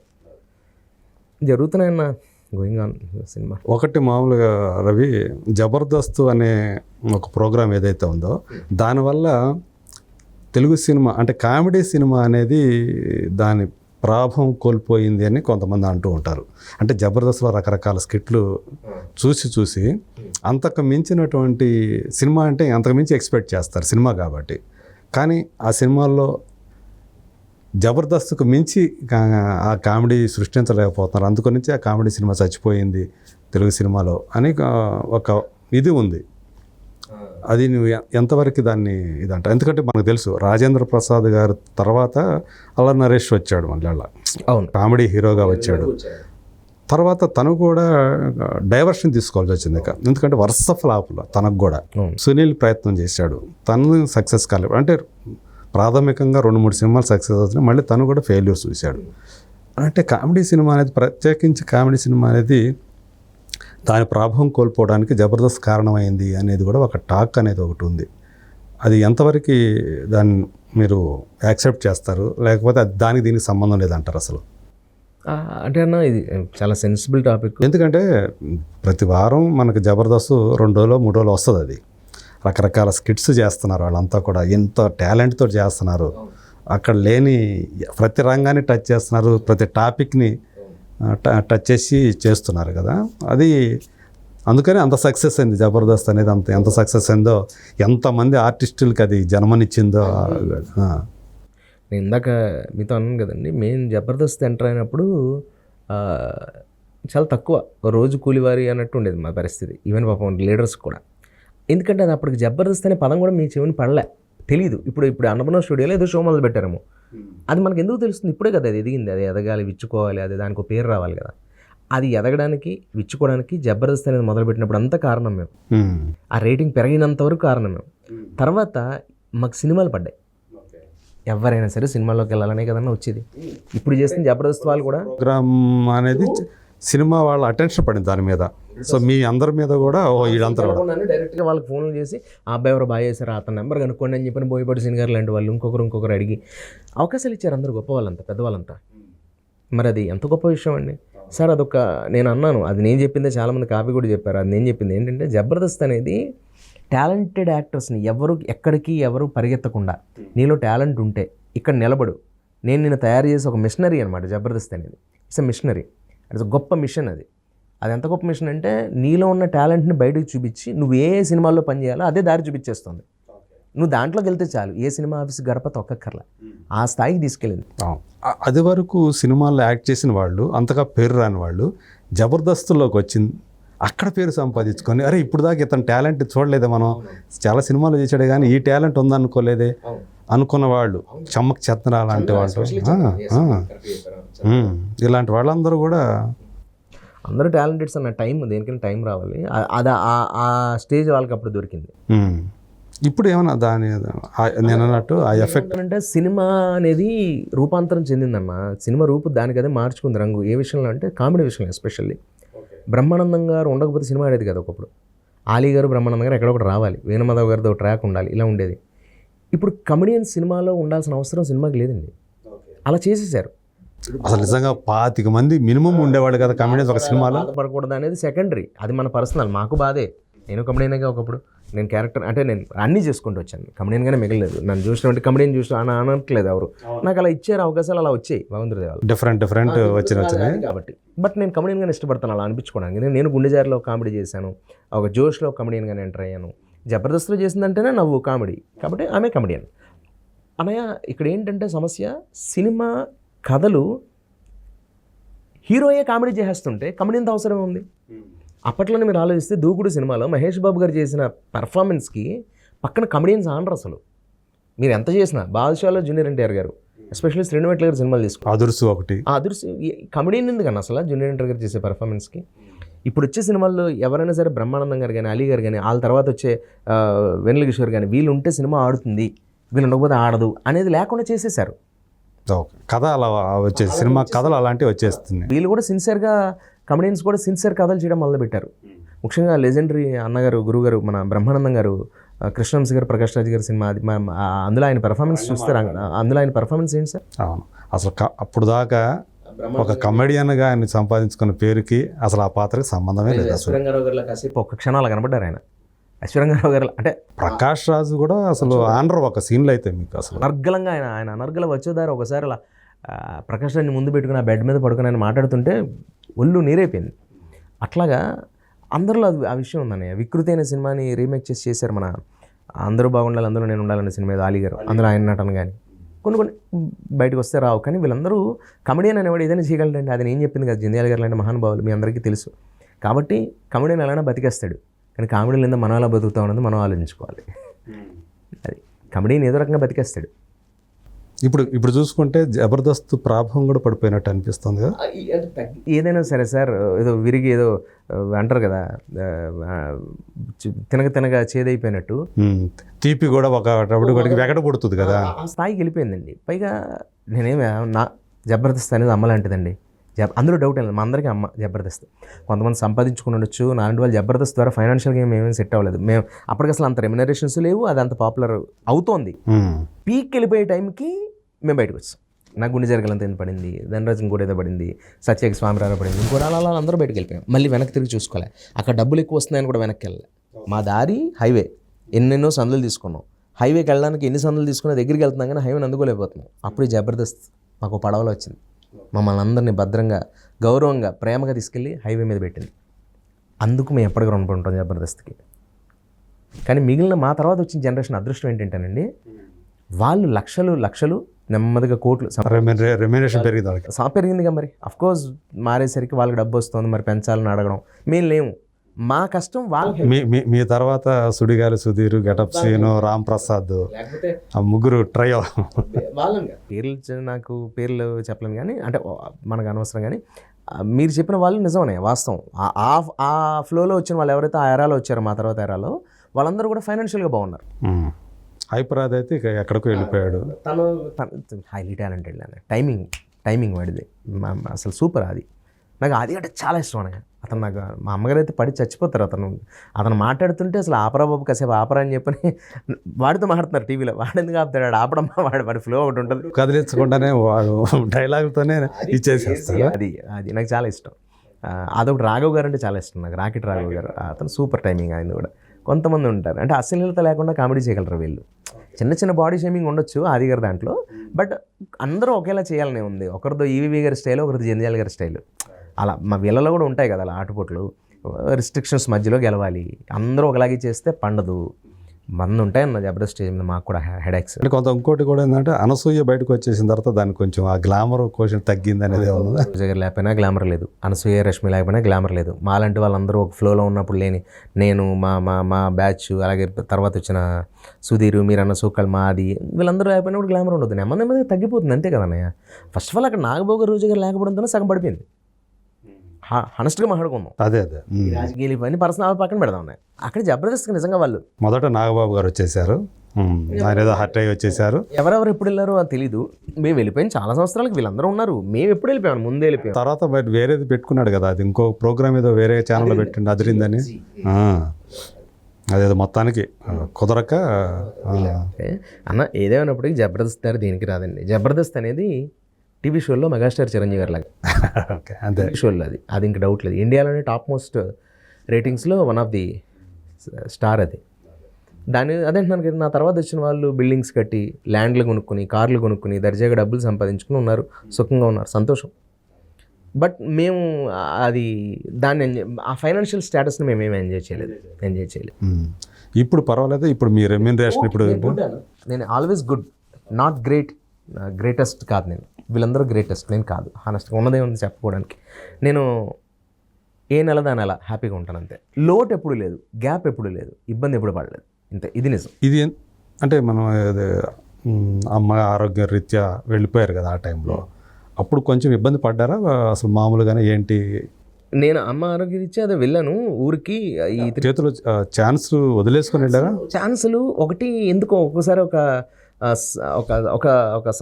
టైం వస్తుంది కదన్నా, ఒక ఇబ్బంది, వ్యాక్యూమ్ లాగా వస్తుంది. ఆ వ్యాక్యూమ్ టైం వచ్చింది నాకు ఒక 5-6 నెలల క్రితం. ఎప్పటి నుంచి ఒక 3 నెలలు ఇబ్బంది పడుతున్నాను. ఏంటర్ ఏదైనా టైంలో ఆవిడకి ఇబ్బంది, అప్పటికి దయ కూడా వచ్చింది. అయ్యాక అసలు నాకు అసలు రావట్లే. అది అందరూ ఏమన్నారంటే పాజిటివ్గా తీసుకోవాలి మనం ఆ విషయాన్ని. ఎందుకు రావట్లేదంటే అరే ఇంత చేయగల, ఇంత స్పాన్ అవుతుంది, మరి అప్పుడు మనం ఇవి కాదు కదా ఇవ్వాల్సింది అనేది అన్నీ ఆగిపోయి నాకు డేట్స్ ఇచ్చిన ఎంత ఉందో క్యారెక్టర్, మీ క్యారెక్టర్ కూడా దాదాపు అంత క్యారెక్టర్ ఉంది. పవన్ గారు గొప్పతనం అంటే మాది ఎవరిది కాదు, పవనే, one and only Pawan Sadhan గారు. సరే నేను ఎందుకు అంటున్నానంటే అంత స్పాన్ చూసేసరికి ఇప్పుడు రాసుకున్న వాళ్ళు రెగ్యులర్గా రాసుకున్న వాళ్ళకి ఆనట్లేదు నేను. అరే ఇది కరెక్ట్ కదా, అతనేమో అంత చేసాడు, మళ్ళీ మనం వెనక్కి లాగుతున్నట్టుంది ఈ అబ్బాయిని, మంచి ఆర్టిస్టు అని పాజిటివ్ ఇదిలో వాళ్ళు ఆపేస్తున్నారు. కానీ నాకు ఇవ్వండిరా బాబు, నాకు సినిమా లేదు రా అన్నట్టు అవకాశం కావాలని నేను నా లోపల నేను బయటికి చెప్పలేను. సరే అయిపోయాను. అలా 3 నెలలు గడిచిపోయింది. వస్తున్న డేట్స్లో 3 రోజుల వేషాలు వాళ్ళు ఇవ్వట్లే, ఇంకా 4 రోజుల వేషాలు ఇంచుమించు ఉంటే ఆయనకి అలా 4 రోజులు 20 రోజులు అలా ఇవ్వాలని. నిజంగా కూడా అదే జరిగి ఇప్పుడు అవే చేస్తున్నాను కదమ్మా. సరే ఎందుకేంటంటే అప్పుడు అలా రావట్లే. మధ్యలో అమ్మకి ఇలా కొంచెం ఇబ్బంది అని తెలిసింది. ఎప్పుడు లేదు అసలు, షీఈస్ వెరీ హెల్దీ. ఆవిడ చాలా ఆరోగ్యంగా ఉంటారు, అమ్మగారు నాన్నగారు ఇద్దరు కూడా చాలా ఆరోగ్యంగా ఉంటారు. ఎప్పుడు కంప్లైంట్ లేదు. 6 monthsకి ఒకసారి నేను చెన్నై వెళ్ళాల్సి వస్తుంది, అమ్మని తీసుకుని అప్పుడప్పుడు వెళ్తూ వస్తుంటాను. కొంచెం అదే పర్సనల్ ఆయుర్వేదిక్ మెడిసిన్ అక్కడ మనిషిని తీసుకెళ్ళాలి పేషెంట్ని, అందుకని అలా అంతే. మా అమ్మగారికి అనారోగ్యం అనేది ఏం లేదు ఇప్పుడు, అసలు లేదు. అలాంటి మీరు ఒక్కరే ఉండాలి, one and only, no siblings is there, నేను వన్ అండ్ ఓన్లీ సన్. దానివల్లే నాకు బెంగ. అప్పచెల్లెళ్ళు కూడా ఎవరు లేరు, వన్ అండ్ ఓన్లీ నేను ఒక్కగానొక్కడిని, అమ్మ నేను నాన్నగారు అంతే, ఎవరేం లేరు. ఎందుకు ఫ్యామిలీ ఇంకా అంటే అక్క చెల్లెలు అన్నదమ్ములు లేరు, బంధువులు ఉన్నారు. మా అమ్మగారు సొంత అన్నయ్య వాళ్ళ ఫ్యామిలీ, వాళ్ళ బంధువులు ఎవరైనా. పెళ్ళి నేను అనేది నేను పెళ్ళి మీద అది వేరే ట్రాక్ అన్నమాట. నాకు అసలు ఇంట్రెస్ట్ లేదన్న ఫస్ట్ నుంచి. నాకు అది వస్తే ఆపేసుకున్నాను. 33 వచ్చేసి ఇంక చేసుకోవాలి, ఇంక తప్పదు కదా. 30sలోకి వచ్చేసి కూడా ఇంకా కాకపోతే ఒకటి వయసు వచ్చిందంటే పెళ్లి చేసుకునే వయసు వచ్చింది. ఇంకో 2 నెలలు అయితే దాటిపోద్దు కూడా, 35 దాకా వచ్చేస్తాము. ఇప్పుడు 34 అనుకుంటున్నాను. అంటే ఇప్పుడు ఏంటంటే మ్యాటర్, నా ప్రాబ్లం ఏంటో కూడా చెప్తాను. సినిమాని పరిస్థితులని, దాంతోపాటు ఇంట్లో పరిస్థితులని అర్థం చేసుకునే ఉన్నారు అమ్మాయిలు, ఉన్నారు మంచి వాళ్ళు ఉన్నారు. అది మనకు ఎదురవడం, సినిమా వాడు పెళ్ళి వేరనే, అందరి పెళ్ళిళ్ళు వేరు, మీకు తెలియదే ఉంది. అందుకే ముందు ఆచితూచి మిగిలిన వాళ్ళగా టక్మని అర్థం చేసుకోవాలి పూర్తిగా. రేపు వదిలేసే కుటుంబాలు కావుగా మనమే. కొంతమంది అలాంటి బ్యాచ్ తయారయ్యారు, అది స్టైల్ అయిపోయింది, పెళ్లి చేసుకుని వదిలేసుకోవడాలి. అలా వెళ్ళకూడదు, అది నేను తట్టుకోలేము, మేము తీసుకోలేము. కాబట్టి జాగ్రత్తగా ఉండాలనేది ఒకటి. అమ్మ పరిస్థితిని అర్థం చేసుకునే మనిషి. సినిమా అన్నప్పుడు రకరకాల లేనిపోని ఆపాదిస్తారు మన మీద. ఇలాంటి నమ్మకాలు పెట్టుకునే అమ్మాయిలు, భయపడే అమ్మాయిలు ఉండకూడదు. నా మీద నీకు లింకులు కలిపేసి వస్తాయి. కార్లో దిగుతున్నప్పుడు వెళ్తున్నప్పుడు, రవి గారు ఆ అమ్మాయి కూడా మీతో పాటు వచ్చేస్తుందని ప్రొడక్షన్ వెహికల్ మేనేజర్ పెట్టాడు అనుకోండి. ఆ అమ్మాయి దిగినప్పుడు ఇంటి దగ్గర అమ్మాయి ఏంటి ఆ అమ్మాయితో అది కాదే వెళ్ళే దారిలో దింపమన్నారు. ఇలాంటివి చూశాను సార్ నేను.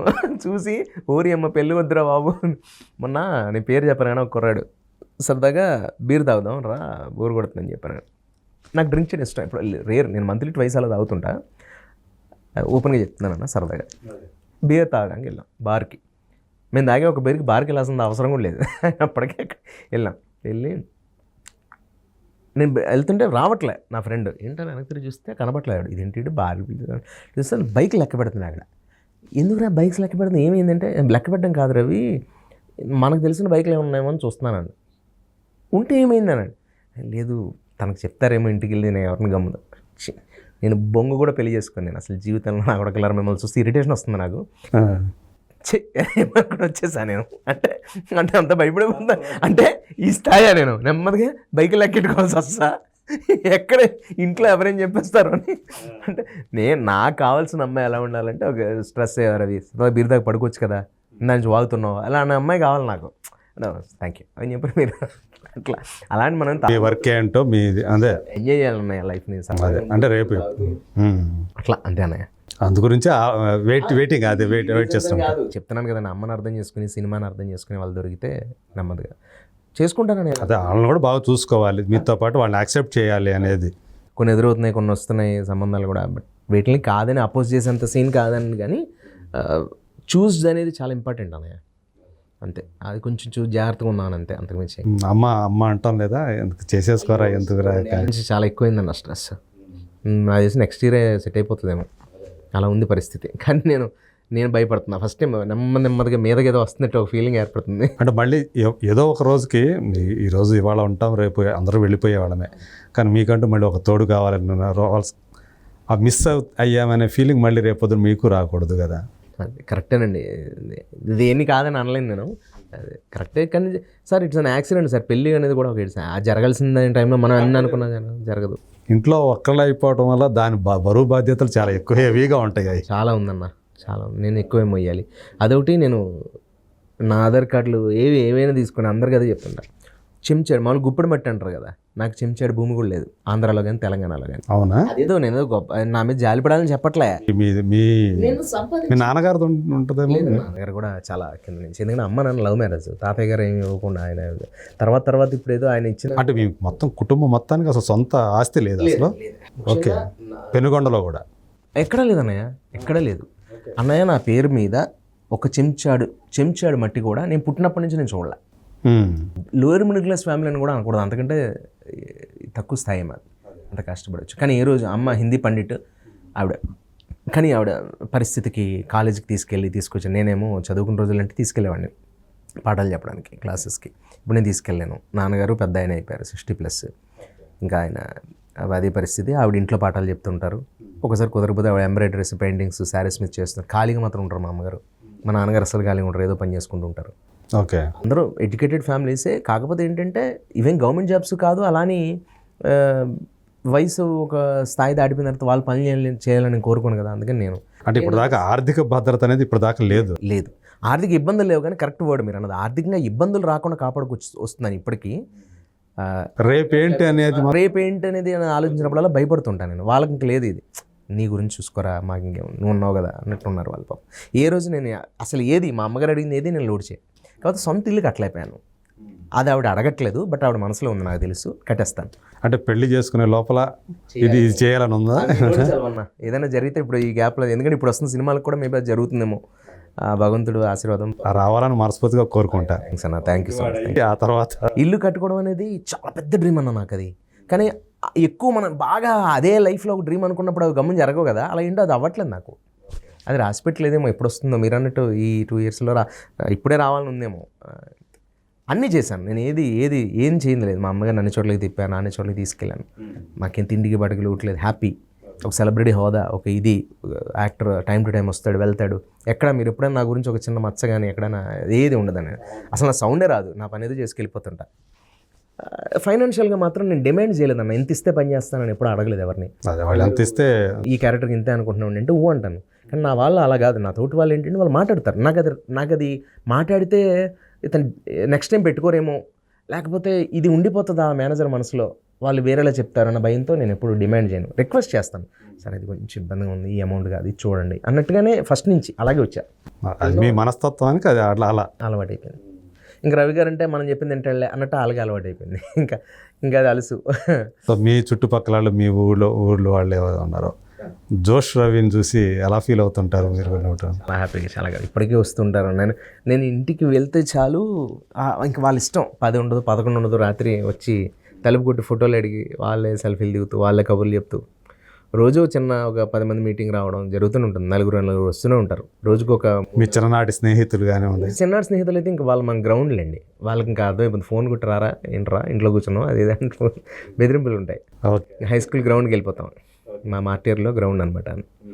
కూర్చుని అక్కడ కబుర్లు చెప్పుకుంటాం, అలా అది మెయింటైన్ చేస్తూ ఉంటారు. చేసుకుంటూ ఉంటాం. బాస్కెట్బాల్ ఆడతాం కాసేపు.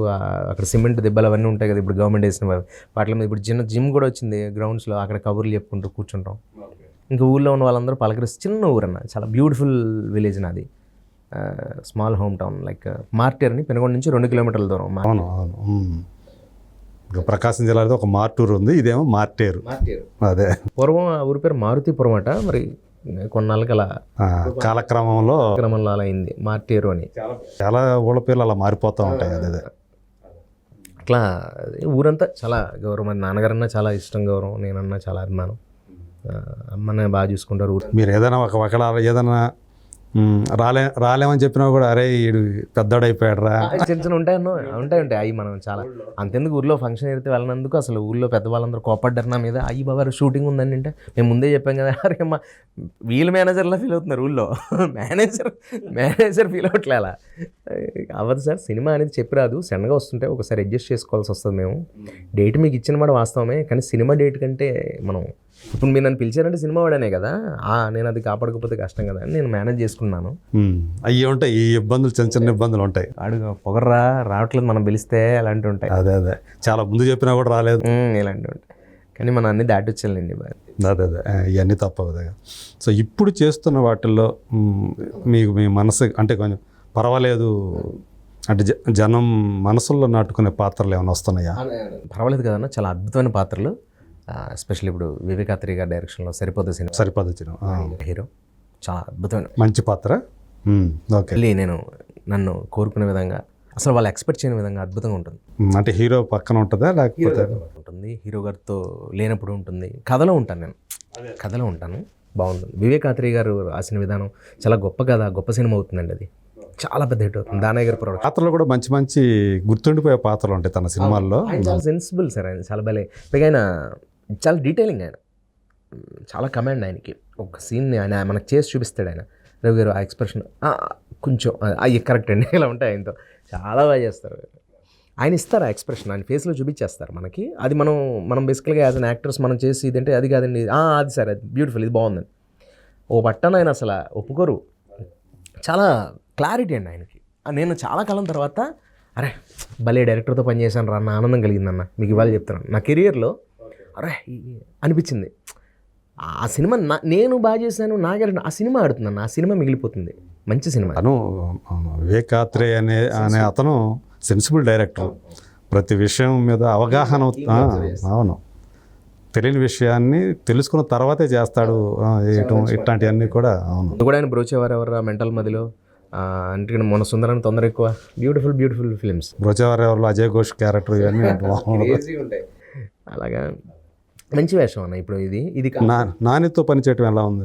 నాని గారితో నేను యాక్చువల్గా చాలా బాధ. ఫస్ట్లో ఎంత ట్రై చేసినా అవ్వలేదు. భీమిలి కబడ్డీ జట్టు నుంచి అవ్వలే. గ్యాంగ్ లీడర్లో చిన్నది పడింది, అది కూడా చిన్నది వద్దన్నారు డైరెక్టర్ గారు. కానీ నేనే నాని గారితో చేయాలి ఏదో రకంగా ఎంటర్ అయ్యాను. అది నాని గారి కాంబినేషన్ కాదు, వెళ్ళకి తెలిసింది. సరే కంప్లీట్ అయిపోయాం. అదేదో ఒకరోజు వేషం అంతే. యాక్చువల్లీ నిజంగా చెప్పాలంటే నాని గారితో నేను చేసిన ఫస్ట్ సినిమా ఇదే అనుకుంటా. ఆయనతో కాంబినేషన్ సాలిడ్ కాంబినేషన్. ఇదన్న నాని గారితో పని ఎలా అంత బాగుందంటే, ఆయన ఒక సీన్లో డైలాగ్ ఆయనకు వస్తే దాని గురించి ఆయన ఆలోచించి డైలాగ్ వెళ్ళే ముందు సీన్కి దాని మీద చిన్న హోంవర్క్ మామూలుగా అనుకుంటారు కదా సెట్లో, కాసేపట్లో షార్ట్లోకి వెళ్ళే ముందు అలా ఆలోచించి ఇది నేను కంటే ఆ అబ్బాయి చెప్తే బాగుంటుందని నాకు, ఆవిడ ఇది అంటే బాగుంటుంది, నేను ఇది అలా అనొచ్చా అని డైరెక్టర్ గారు పర్మిషన్ తీసుకుని మళ్ళీ డైరెక్టర్ గారు ఇదేమన్నా నీకు ఒప్పుకుంటేనే అన్నట్టుగా అని మరీ చెప్తారండి ఆయన. అరే బ్యూటిఫుల్ అండి. అంటే తనలో ఒక డైరెక్టర్ కూడా ఉన్నాడు కాబట్టి ఆయన అసిస్టెంట్ డైరెక్టర్గా బాబు గారి దగ్గర నుంచి ఆయన ఆయన కథ మీద చాలా మంచి పట్టు. తను కూడా self made actor. Exactly, very natural performer ఆయన. చాలా బాగుంది, బ్యూటిఫుల్, స్వీట్. చెప్తాను కదా సార్, నేను పనిచేసిన యూనిట్స్ గుర్తుపెట్టుకున్న వాటిలో ఇప్పుడు నేను 122, 123 సినిమాలో పనిచేశాను అన్నయ్య. అన్నయ్య ఓకే ఓకే. నా వెనకాల వచ్చిన కొంతమంది మొన్న 100 ఫిల్మ్స్ అయ్యాయని చెప్పి సెలబ్రేట్ చేసుకుంటుంటే అప్పుడు లెక్క పెట్టమని గొడవ పెడితే లెక్క పెట్టా. నేను మర్చిపోయిన ఇంకేమైనా ఉన్నాయో లెక్క పెట్టకుండా మీకు గుర్తున్నంత వరకు 123, 122 వచ్చాయి. అందులో ఎంత స్పాన్ ఇది? 14 సంవత్సరాలు 15 సంవత్సరాలు. 2009 అన్నయ్య మగధీర ఫస్ట్. 15 సంవత్సరాలు. నేను రావడం కెమెరా ముందుకు మగధీర. అంటే డైలాగ్ చెప్పింది. డైలాగ్ చెప్పకుండా జూనియర్ ఆర్టిస్టులు చేసిన కూడా 4-5 ఉన్నాయి, చాలా ఉన్నాయి. 2005 నుంచి నేను చెన్నై నుంచి నా ప్రయాణం, 2005లో చెన్నై. సో మొత్తానికి డైలాగ్ చెప్పిన తర్వాత మళ్ళీ అక్కడ మెగా ఫ్యామిలీకి సంబంధించిన సినిమా నుంచే వచ్చారు. 100% ఆ కనెక్షన్ కూడా ఉంది. అరవింద్ గారు, చరణ్ బాబు, అందులో చిరంజీవి గెస్ట్ యాక్టర్. అది నిజంగా ఆ రోజులు అప్పట్లో నేను అది 10 సార్లు 20 సార్లు చెప్పుకున్నాను. సరే చిరంజీవి గారు నేను వచ్చిన సినిమా కానీ గెస్ట్గా కూడా వచ్చారు. అప్పట్లో రాజకీయాల్లో ఉండి కూడా అనుకునేవాడిని ఇంట్లో ఊళ్ళల్లో. చిన్న షార్ట్ మగధీరలో ఒక డైలాగు 2 ఉంటే ఒక డైలాగ్ తీస్తారు, ఒకటి ఉంది ఎడిటింగ్ అంతే. ఓకే. అమ్మాయిని కాజల్ టీస్ చేస్తా, ఫ్రంట్ కోటి బ్యాక్ అరకోటి ఎక్కించండి కార్లోకి, ఆ టైప్లో కొంచెం అదే నేను గుర్తు చేసుకోండి ఎక్కడ ఉంటాయి. రామ్ చరణ్ బాబు వచ్చి కొడతాడు, స్కార్పియో దగ్గర లాగి నా లెగ్ లాగి నేలకేసి కొడతాడు అనమాట. నేను థమ్స్అప్ తాగుతూ నా చుట్టుపక్కల 10 మంది రైట్, అవును, గ్యాంగ్ అని పెట్టుకున్నాను. రామారెడ్డి పైన చేసాం షూట్ అది. ఆ తర్వాత మగధీర తర్వాత జోష్, అక్కడి నుంచి అందుకని జోష్ రవి అని. అది రవి కామన్ పేరు అన్నయ్య. రవి నాకు వెనక ముందు నాదేంటంటే రవితేజ రవికిరణ్ ఏం పెట్టలే మా అమ్మ. నేను సార్ అడిగిన అందరూ అడుగుతున్నారు ఓన్లీ రవి అంతే. ఏమో అడుగుతున్నా అంటే నేనేం పెట్టలేదురా, మన ఇంటికి సూర్యభగవానుడు దైవం రవి అని పెట్టాను, అందుకే మా నాన్నగారి పేరు కూడా భాస్కర్ అందుకని అంది ఆవిడ. సరే అయితే అలాగే ఉన్నా. వీళ్ళు ఏం చేశారంటే సినిమా ఆఫీసుల్లో అబ్బాయి బాగా చేస్తున్నారు, అబ్బాయిని పిలవండి, అబ్బాయి అదేనండి జోష్లో చేశాడు కదా అబ్బాయి అంటే, అలా జోష్లో చేశాడు, జోష్ రవి, అదే ఆ జోష్ రవి అన్నట్లా అలా కలొక్కియలుగా అలా పిలుచుకుంటూ వెళ్ళిపోయింది. అది అలా భగవంతుడు మనకు అలా ఇచ్చాడేమో అని నేను ఎందుకు వదులుకోవాలి దాన్ని. నేను మనం పెట్టుకున్న పేరు కాదు, పబ్లిక్ జనాలు ఇచ్చింది. అది మంచిదే కదా అట్ట. జోష్ అంటేనే జోష్ కదా. అమ్మ అంటుంది రవి ముందు పెట్టు, రవి నుంచి జోష్, రవి జోష్లా ఉండు అని అమ్మ అంటుంటుంది. ఎందుకంటే రవి పేరు కదా, అసలు పేరు కదా, పేరు కదా అని. కానీ జనాలు ఏం పేరు పిలిస్తే అదే అదే ఆవిడ అదే అంటుంది, రవి జోష్ బాగానే ఉందిరా, అలాగే ఉన్నాయి అంటారు. మా అమ్మ ఇప్పుడు పాప ఆవిడ అందుకే అలా అన్న అలా ప్రయాణం మొదలైంది. అప్పటి నుంచి ఈ ప్రయాణం ఇలా జరిగిన 14-15 ఏళ్లలో ఇన్ని సినిమాలు అయిపోయినాయి. క్వాంటిటీ ఆఫ్ ఫిల్మ్స్ ఇన్ని చేసినా క్వాలిటీగా మనకు కనబడే కొన్ని ఉంటాయి. ఎంత పెద్ద ఇదైనా బ్రహ్మానందం గారు కూడా 2000 ఎంత చిరంజీవి గారి గురించి చెప్పుకోవాలన్నా కొన్ని సినిమాలు గుర్తు వస్తాయి వెంటనే. పైగా వాళ్ళు నమ్మేవి కూడా ఒక 10-20 ఉంటాయి కదా. అలా నావి ఒక ఈ 120-130 సినిమాలు ఎక్కిస్తే అందులో నావి 20-18 గుర్తుండే సినిమాలు అంతే. కాబట్టి ఇవేం కౌంట్ అని 10 సినిమాలు ఉన్నా చాలు మనకి. 10 సినిమా గుర్తొచ్చిన జోష్ రవి చేసినవన్నీ, జోషని, మగధీరని, నేను రజనీనే మంత్రని, గుండె జారి గల్లంత అయిందని, ఒకటి కాదు పటాస్ అని, ఇంకా అసలు ఫ్లో వెళ్తూనే ఉంటుంది. ఒక పక్క సినిమాలు, ఇంకో పక్క ఈ జబర్దస్తులు, సిరీస్లు, ఇప్పుడు దయ, సేనాపతి. ఏదన్నా ఒక జీవితంలో ఒక గోల్ అనేది ఉండాలి అంటారు కదా, అట్లా మీ జీవితంలో కూడా ఏమన్నా ఒక గోల్ ఉందా? ఉందన్నయ్య. ఏంటది? నేషనల్ వైడ్ యాక్టర్ అవ్వాలి. తమిళ, కన్నడలో నేను ఇప్పుడు ఆల్రెడీ కన్నడలో 3-4 సినిమాలు పనిచేశాను, తమిళ్లో 6-7 సినిమాలు పనిచేశాను, చాలా సినిమాలు పనిచేశాను, తెలుగులో 8 సినిమాలు పనిచేశాను. మీకు తెలుసు నేను చెప్పింది తమిళ కన్నడ కలిపే 123 సినిమాలు అన్నది తమిళ కన్నడ కలిపి చెప్పాను ఓవరాల్గా. సరే మ్యాటర్ ఏంటంటే నేషనల్ లెవెల్ యాక్టర్ అవ్వాలనేది ఏం, లైక్ ప్రకాష్ రాజ్ గారి వాళ్ళలో అంతే. అది నాకేమి అలాంటి పేరు సంపాదించుకోవాలి, అది నా ఆశయం. అంటే దేశవ్యాప్తంగా ఉన్నటువంటి సినిమా అభిమానుల దృష్టిలో ఉండాలి. అంటే నేను మెడ్రాస్ ఇప్పుడు పలక స్నేహారావు గారిని బాగున్నారా సార్ ఒక ఫోటో సార్ అని ఎంత అభిమానంగా అడుగుతారో, తమిళనాడులో కూడా అలాగే అడగాలి, కేరళలో కూడా అలాగే అడగాలి, కర్ణాటకలో కూడా అలాగే అడగాలి అనేది నా ఎయిమ్. మరి ఈ లాంగ్వేజ్ బ్యారియర్ ఏదైతే ఉంటుందో దాన్ని ఎలా? లేదన్నా అసలు నేను మరి కన్నడ పని చేశాను, సింగిల్ టేక్లో చేశాను, డబ్బింగ్ నాది నేనే చెప్పుకున్నా. బేసికల్లీ నేను డబ్బింగ్ ఆర్టిస్ట్ని కదా, నేను డబ్బింగ్ చెప్పుకుంటూనే వచ్చాను తమిళనాడు నుంచి. నాకు ప్రొఫెషనల్ డబ్బింగ్ ఆర్టిస్ట్ కాదు, బట్ నాకు డబ్బింగ్ బాగా బలం నాది. లేకపోతే గుండెజారి నేను చేసింది 40-50% డబ్బింగ్లోనే చేశాను, 90%. దాన్ని ఎలాబరేట్ చేయడం, ఇంప్రవైజ్ చేయడం, దాన్ని ఇట్లా. సో అలా దేశవ్యాప్తంగా తెచ్చుకోవాలి, నేషనల్ యాక్టర్ అనిపించుకోవాలి. ఆల్రెడీ వెళ్తున్నాం, అక్కడ మొక్క పెరుగుతుంది, మళ్ళీ నువ్వు ఇంకో సినిమా పడట్లేదు, అది వాడిపోతుంది. సినిమా పడుతుంటే అది కొంచెం ఎదిగే టైంలో 4 పడుతున్నాయి, మళ్ళీ ఇంకోటి పడకపోవడం వల్ల సంవత్సరాల తరబడి అది అలా ఎండిపోతుంది. కాబట్టి ఆ మొక్క పెంచుకుంటున్నాను మిగిలిన భాషల్లో. ఇక్కడ పెరిగిన వృక్షంలాగా అక్కడ పెరగాలంటే మరి టైం పడుతుంది కదనే. తమిళ్ బావచ్చు, కన్నడ రాదు అంతగా, కష్టమే కన్నడ. బట్ కానీ నేను ఫ్రెంచ్ అయినా, కన్నడ అయినా, మలయాళం అయినా, బెంగాలీ అయినా నా చేతికి స్క్రిప్ట్ వస్తే కట్ అండ్ పేస్ట్ నేను ఏకసంతాగ్రహి. ఏదైనా సరే మీరు ఏ భాష ఇచ్చినా, అవునా, బుక్లో ఇస్తే నాకు టైం, ఆ బుక్కి తగ్గట్టుగా టైం, లేకపోతే 20 పేజీలు ఇస్తే దానికి తగ్గట్టుగా టైం ఇస్తే దాన్ని నేను అలా అప్పచెప్పేస్తాను. అలా అంటే బట్టి కొట్టేయడం కాదు, హావభావాలతో నేను చేస్తాను. నేను కన్నడ అలాగే ఎంత పెద్ద గుండె జరగలంత రీమేక్ అక్కడే. సో మా కోసం మీరు చిరంజీవి గారిని అసలు నా వల్ల, ఎందుకంటే చాలా పేరుంది కదా సడన్గా అడిగితే చేసి దాన్ని పాడు చేసుకుంటానే మనం ఒక ప్రిపేర్ అయి ఉంటాం కదా బ్రెయిన్లో, అది లేదు. అది మీరు సడన్గా జర్కలిస్తే షాక్ అవుతాను నేను. చేయాలి 100%. ఒకటన్నయ్య, స్క్రీన్ మీద యాక్ట్ చేసి కెమెరా ముందుకు రెడీ అయిపోయి ప్రిపేర్ అయి ఉంటాం కదా, అలా కాకుండా ప్లెజెంట్గా మేము ముందు అన్నయ్య అని అలా కూర్చున్నప్పుడు మీరు యాక్ట్ చేయమంటే లోపల ఒకడు కంగారు పడిపోతుంటాడు, అన్నయ్య రాదు, వణుకొచ్చేస్తుంటుంది. ఓకే, చూడండి ఒకసారి ట్రై చేయండి ఏమన్నా.